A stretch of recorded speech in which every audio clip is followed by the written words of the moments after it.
हाथों और पाँव में सुनपन होना। जैसे ही उम्र 50 साल से बढ़ती है तो देखा ही जाता है कि खून की सर्कुलेशन कम होने की वजह से आपको आपके हाथों में या पाँव में जलन और सुनपन की कैफियत होना स्टार्ट हो जाती है। इसको बेहतर रखने के लिए कुछ ऐसी वर्जिशें हैं जो कि खून की सर्कुलेशन ही आपकी बढ़ा देगी और आप देखेंगे कि सिर्फ और सिर्फ कुछ दिन के अंदर अंदर आपका ये मसला हल हो जाए। तो जो मैं वर्जिश कर रहा हूँ आप रोजाना अपनी रूटीन में ऐड करें, आप देखेंगे कुछ ही दिनों के अंदर आपका ये सुनपन वाला मसला ठीक हो जाएगा। हाथ ऐसे रखने हैं आपने और इसको ये इस पोजीशन में घुमाना है, यानी कि एक आगे और दूसरा ऑपोजिट, यानी कि स्लो स्लो करके आपने इस तरह मूव करना है। ये इसके बाद इसी चीज को आपने पीछे की तरफ मूव करना है।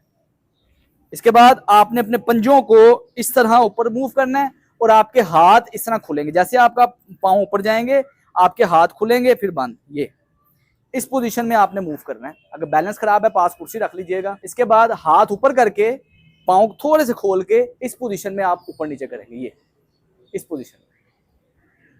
इसके बाद हाथ ऐसे साइड पे करके और आपने अब क्या करना है कि एक एक पांव थोड़े से पांव क्लोज कर लें, हाथ खुलेंगे बंद होंगे और एक एक पांव ऐसे होगा। ये बिल्कुल आसान वर्जिश है, कोई जोर नहीं लग रहा, बिल्कुल बेहतरीन अंदाज से आप आसानी से कर लेंगे। करते वक्त बस दर्द नहीं होनी चाहिए। इसके बाद आपने क्या करना है, इस पोजीशन पे हाथ लेके ना सामने इसको पीछे लेके जाना है और पंजे उठाने हैं। ये फिर समझे, ऐसे पंजे उठाने हैं। ये इससे आपके हाथों में खून की सर्कुलेशन बढ़ेगी, पाँव में खून की सर्कुलेशन बढ़ेगी। अगर आप मुझे साइड से देखें तो ये इसका एंगल है।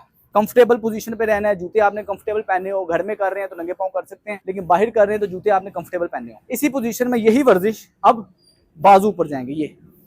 ये बिल्कुल आसान है, कोई मुश्किल नहीं है। अब ये सारी वर्जिशों का मकसद ये है कि खून की सर्कुलेशन आपके हाथों और पाँव में जाए और आपका सुनपन की कैफियत बेहतरी की तरफ आए, आपका ब्लड फ्लो बेहतरी की तरफ आए। कोशिश करें कि ज्यादा से ज्यादा वर्जिश करते वक्त नेजल ब्रीदिंग, मतलब नाक से सांस लेते रहे, क्योंकि जब भी हम नाक से सांस लेते हैं हमारी खून की नालियां नरम होती हैं और खून में ऑक्सीजन ज्यादा मिकदार में पहुंचती है। कोशिश करें कि रेड मीट को अपनी रूटीन का हिस्सा बनाए, यानी कि बड़ा छोटा गोश्त, चाहे कीमा खा लें, चाहे शोरबे में ले लें, चाहे यखनी पी लें। ये आपके रूटीन में होगा तो आपकी हड्डियों की सेहत भी बेहतर रहेगी, आपके खून की सेहत भी बेहतर रहेगी और जिस्म के अंदर आयरन डेफिशिएंसी, एनीमिया नहीं होगा, ऑक्सीजन की कमी नहीं होगी। ये सारी वर्जिशें, हर वर्जिश को 30 सेकंड से लेकर 1 मिनट के लिए करना है, तो कुल मिला के आपको 5 मिनट भी नहीं लगेंगे। ये सारी वर्जिशों में कुछ दिन करने से आप देखेंगे कि आपके सुनपन की कैफियत, ये सारे मसले बेहतरी की तरफ आ जाएंगे सामने। और अगर आपकी उम्र 50 साल से ज्यादा है और आपको सुनपन नहीं है, तब भी ये वर्जिशें अपनी रूटीन का हिस्सा बनाएं, क्योंकि ढलती उम्र के साथ साथ आप में ये मसला आने के चांसेस कम से कम हो।